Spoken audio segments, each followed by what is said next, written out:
Este 2022 fue un año difícil para los mercados. Como podemos ver, Estados Unidos entró en recesión técnica este año, en septiembre de este año, básicamente lo que significa que tuvo 2 trimestres seguidos de justamente achicar un poco la economía. Y eso, lógicamente, impacta a todo el mercado. Sin embargo, esto obviamente no solamente afecta a los Estados Unidos, sino que a todo el mundo. Podemos ver que el jefe de estrategias del Singular Bank cree que en 2023 también va a haber básicamente una crisis económica, aunque tal vez no tan en profundidad. Es decir, una recesión va a haber, según él, pero no necesariamente una crisis tan profunda. Pero obviamente estas son solamente perspectivas. Vamos a otro ejemplo donde dice: el mundo podría estar avanzando poco a poco a una recesión mundial en 2023 y una serie de crisis financieras en los mercados emergentes y las economías en desarrollo. ¿Qué significa esto? Que tanto en Argentina como en el resto de Latinoamérica y otros países emergentes, llamémosle, vamos a probablemente tener crisis más profundas. ¿Por qué? Lógicamente porque nos terminan impactando de mayor manera. Por lo que, si a Estados Unidos le va mal el próximo año, el año 2023, probablemente Latinoamérica se vea también fuertemente impactada por esto. Pero no se queda ahí, también podemos ver que la OCDE en Business Insider dice: nuestro escenario no es una recesión global, pero sí un 2023 con una importante desaceleración e inflación. ¿Qué significa esto? Que en el escenario más optimista que tenemos,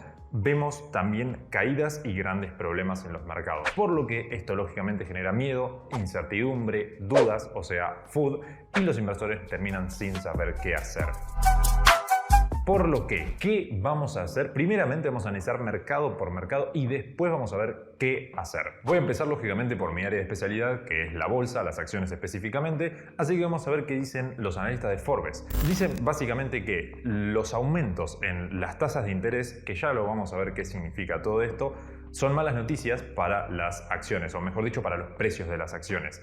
Vamos a entender bien cómo funciona esto y por qué esto es así. Básicamente, y dicho de modo muy rápido y sencillo, porque son varias las razones, pero la más básica y fácil de entender es oferta y demanda. Si suben las tasas de interés, ¿qué significa esto? Para ponerle un número sencillo, no vamos a hablar de treasury bonds o cosas así, vamos a ir a lo fácil. Digamos un plazo fijo, para ponerlo en algo bien sencillo.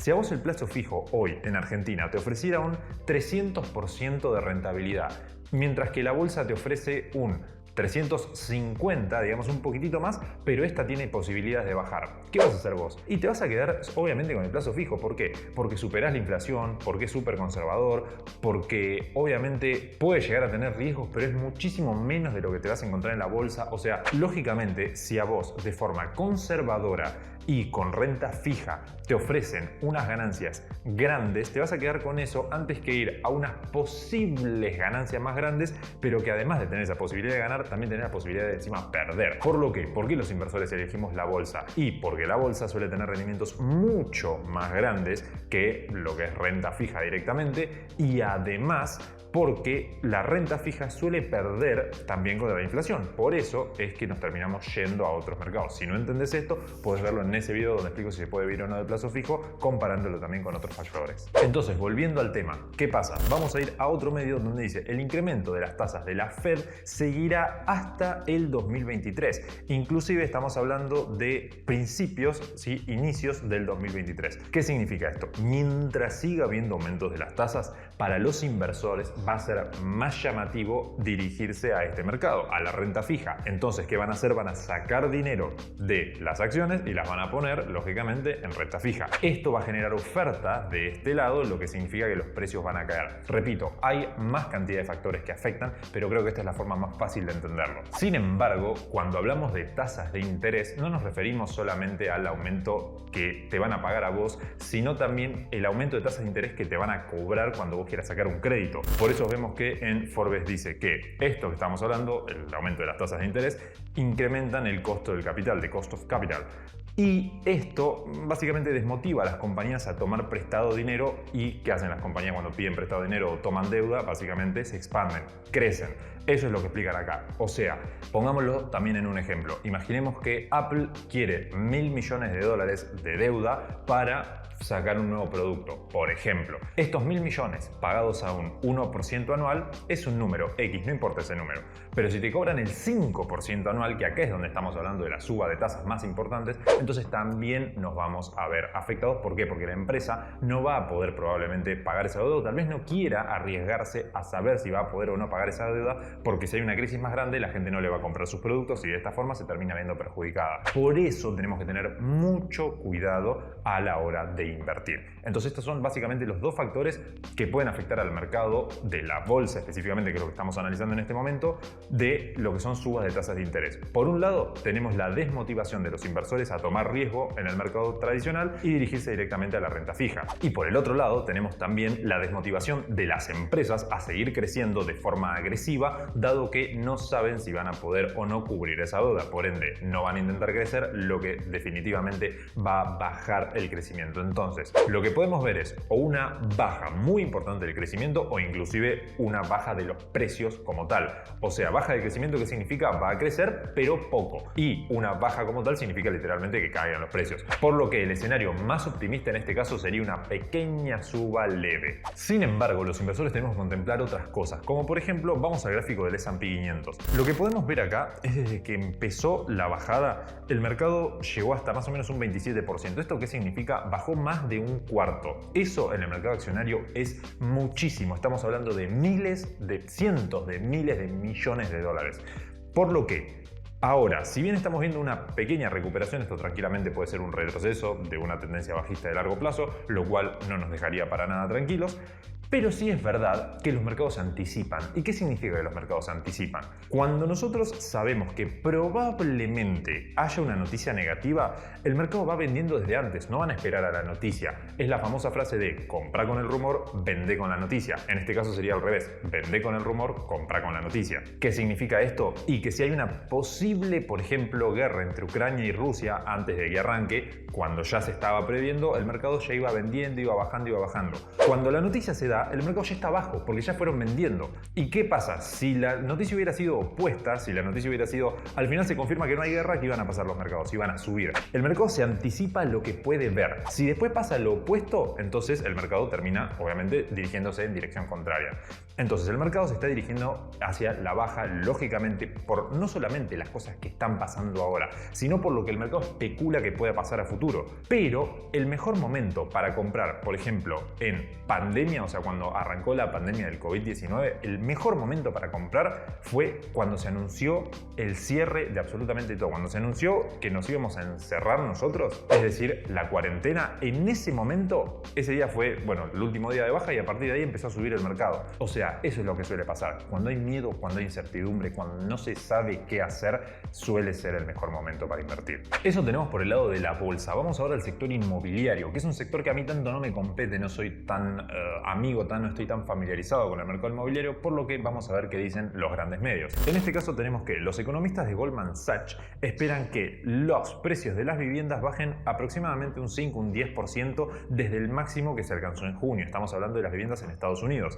Y luego Wells Fargo, uno de los principales bancos estadounidenses, pronosticó recientemente, bueno, básicamente que el mercado va a caer aproximadamente un 5,5% año tras año para fines del 2023. Todo esto, dicho de forma sencilla, significa que lo que esperan los analistas es que el mercado continúe cayendo. Ya empezó a caer, si no es que va a empezar a caer. Ya comenzó a caer desde los máximos que tuvo. Ahora, lo que se prevé es una baja todavía más grande prolongada en el tiempo. Sin embargo, no es tan fácil de medir cómo cae el mercado inmobiliario porque no lo tenemos con un gráfico tan sencillo como podemos encontrar lógicamente en la bolsa. Porque muchas propiedades se venden peer-to-peer, o sea, persona a persona, o tal vez a través de una inmobiliaria, pero tal vez todos esos datos no están registrados en una base de datos donde se promedian, etcétera, etcétera, etcétera. Por lo que no es tan sencillo ver cuánto cae específicamente y medido de forma exacta. Ahora, entiendo que muchos inversores dirán, ok, pero yo no tengo la posibilidad igualmente de invertir en inmuebles, por lo que esta información tal vez no sea tanto de mi interés, y eso no es necesariamente así. ¿Por qué no es necesariamente así? Porque hay varias empresas que se dedican al sector inmobiliario, a la industria inmobiliaria, a los ladrillos, a las propiedades, llámale como prefieras, y que nosotros podemos invertir desde ellas a través de la bolsa. Por ejemplo, tenemos el claro ejemplo de PLD, la cual es una de las principales empresas inmobiliarias en Estados Unidos. Y como podemos ver en los últimos meses, esto es un gráfico mensual, se ha visto también fuertemente afectada. Pero sabemos que los momentos para comprar, como ya dije antes, generalmente son cuando hay más miedo e incertidumbre.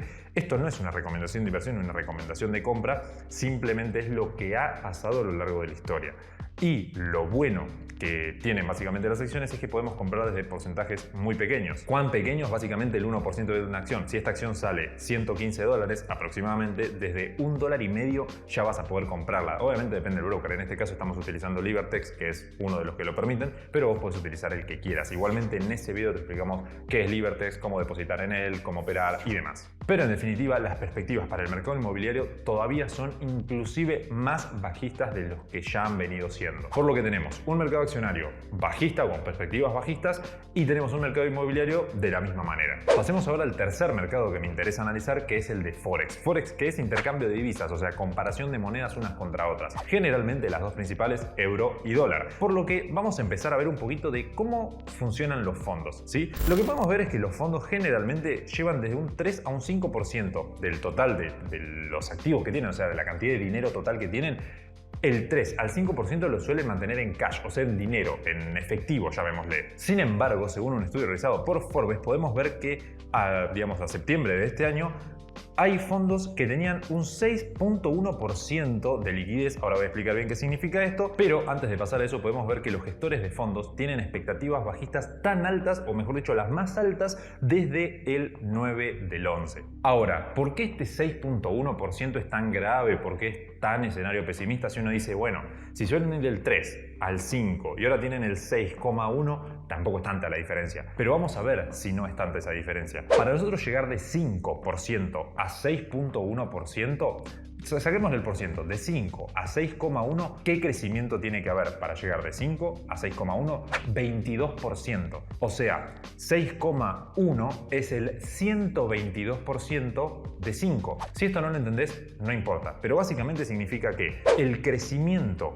que han tenido de liquidez es de un 22% al máximo que solían tener. Si lo medimos desde el mínimo, que era 3%, recordemos, estamos hablando de más de un 100% de liquidez respecto a lo que solían tener. Es mucho el crecimiento que ha tenido la liquidez, lo que significa que sacó muchísimo dinero del mercado, lo cual obviamente nos da una perspectiva bastante negativa de lo que es el mercado tradicional. Pero ¿cómo afecta esto a las divisas? Bueno, básicamente lo que nos importa saber es en qué divisas se mantienen estos fondos, si se mantienen en dólares, si se mantienen en euros o en qué divisa. Y la forma más sencilla de ver esto es comparando el euro contra el dólar, porque esto también se mueve como siempre por oferta y demanda. Si hay oferta de algo, cae el precio; si hay demanda, sube el precio. Entonces acá tenemos el gráfico del euro dólar. Para el que no entiende este gráfico, significa que cuando el mercado está subiendo, o sea, cuando este gráfico está subiendo, significa que el euro se valoriza por encima del dólar. Cuando este gráfico cae, significa que el dólar básicamente está tomando terreno, está ganándole al euro. Y lo que podemos apreciar de forma muy sencilla es que desde el año 2008 el euro fue perdiendo poder contra el dólar hasta llegar al momento actual, que estamos hablando de 1,04. O sea, prácticamente están a la par, o sea, lo que es el euro contra el dólar. Lo que significa que, en definitiva, tenemos unas monedas bastante parejas en este momento. Estamos en un gráfico semanal y si bien estamos viendo un pequeño rebote, al menos por ahora lo es, un pequeño rebote respecto de lo que es la suba del euro contra el dólar. O sea, el euro se está revalorizando un casi 10% con respecto al dólar en estas últimas semanas. Si vemos un plazo un poquito más largo, vemos cómo el euro fue perdiendo valor a lo largo del tiempo, lo que significa que probablemente estos gestores estén moviéndose al dólar, por lo que el dólar sigue siendo a día de hoy la moneda de referencia y en la cual la gran mayoría de inversores se están resguardando, y esto simplemente viendo el gráfico. Entonces, recapitulemos un poco. Perspectivas del mercado de lo que es la bolsa, bajistas; del inmueble, bajista; y de lo que es Forex, vemos bajista para Europa, o sea, para la moneda suya, el euro, pero el dólar, aunque sea, se sigue manteniendo como la moneda de referencia. Pero acá hay que tener algo en cuenta. Nosotros, cuando hablamos de invertir, generalmente lo que se dice y lo que yo mismo digo en este canal es mucho cuidado con no invertir o hacer cosas que son ahorrar en realidad y nosotros creemos que estamos invirtiendo, como por ejemplo comprar dólares con Estados Unidos teniendo una inflación cercana al 8%, o sea que estamos hablando de que nuestro dólar está perdiendo valor. Ni que hablar si ahorramos en pesos, que pierde muchísimo más valor a lo largo del tiempo. Pero ahora, si nosotros hablamos de conservar la liquidez en dólares, si nos paramos en dólares y decimos yo voy a ahorrar mis dólares y tenemos un 8% de inflación, es verdad, estamos perdiendo plata. En realidad estamos perdiendo poder adquisitivo, pero termina siendo básicamente lo mismo. Nos alcanza para comprar menos cantidad de cosas con el paso del tiempo. Sin embargo, si nos vamos al otro lado y nosotros evaluamos qué pasa si invertimos, ¿Para qué voy a invertir yo en un mercado que va a caer un 20% y encima tengo la inflación del 8%? O sea, estoy perdiendo por dos lados diferentes, no tendría sentido hacer eso. Por eso es que hay que tener mucho cuidado con la hora en la que invertimos, el motivo por el cual invertimos y el horizonte con el que invertimos, o sea, el plazo al que queremos invertir. ¿Por qué esto básicamente? Y porque a mí, yo Ariel, en lo personal, vos quizás tu caso sea diferente, pero a mí en lo personal no me importa perder un 10% de acá a un año, siendo que yo estoy obteniendo la probabilidad de que el mercado ya empiece a repuntar porque, como ya te dije antes, el mercado se anticipa. Entonces podría ser una posibilidad. Sin embargo, las crisis a lo largo de la historia han durado aproximadamente un promedio de 22 meses. O sea, estamos hablando de casi 2 años. Y si vamos al gráfico del S&P 500 y lo ponemos en gráfico mensual, podemos ver que solamente esta crisis lleva 10 meses, habiendo empezado en enero de este año.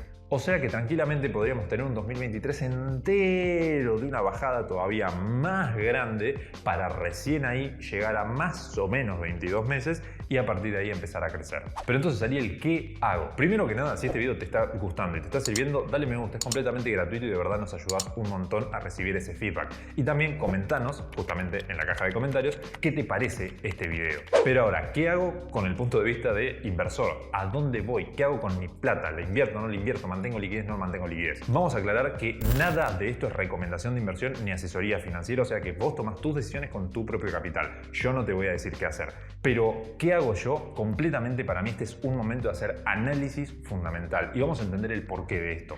El análisis fundamental lo que nos dice es ¿qué empresa voy a terminar eligiendo? Yo me dedico al mercado accionario, entonces por eso te hablo de empresas. Entonces yo voy a elegir en qué empresa invertir en base a qué. Bien, con la crisis básicamente salen los trapitos al sol, llamémosle, o como le decimos acá en Argentina. ¿Qué significa esto? Y bueno, que básicamente nosotros vamos a ver a qué empresas realmente están bien y qué empresas no tanto, que están más bien hiperinfladas. Por ejemplo, Apple es una empresa que a mí me parece espectacular, pero aún así estaba muy inflada. O sea, por más que debiera valer mucho, valía inclusive más de ese mucho que ya debería valer. Por lo que, en definitiva, no era momento de comprar, inclusive era momento de vender y es lo que hice. Sin embargo, hay otras empresas, como por ejemplo Microsoft o Google, que se ven beneficiadas porque estas otras empresas se ven perjudicadas. Por ejemplo, Microsoft se ve beneficiada porque se ve perjudicada Apple, o también tenemos el ejemplo de Google, que se ve beneficiada por cómo se vio perjudicado Facebook. Entonces, al fin y al cabo, es simplemente analizar las empresas y encontrar cuáles son las que tienen más probabilidades de subir en base a la capacidad que tienen de generar dinero.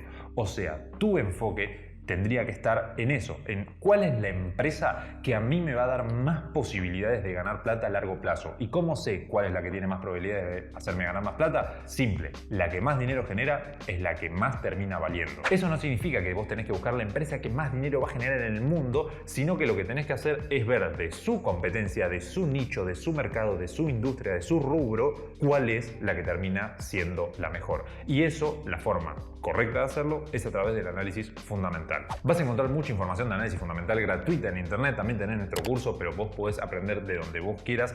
Y si yo te tengo que dar una recomendación de inversión, siempre es en tu estudio, que vos inviertas en vos. Espero que te sirva este video.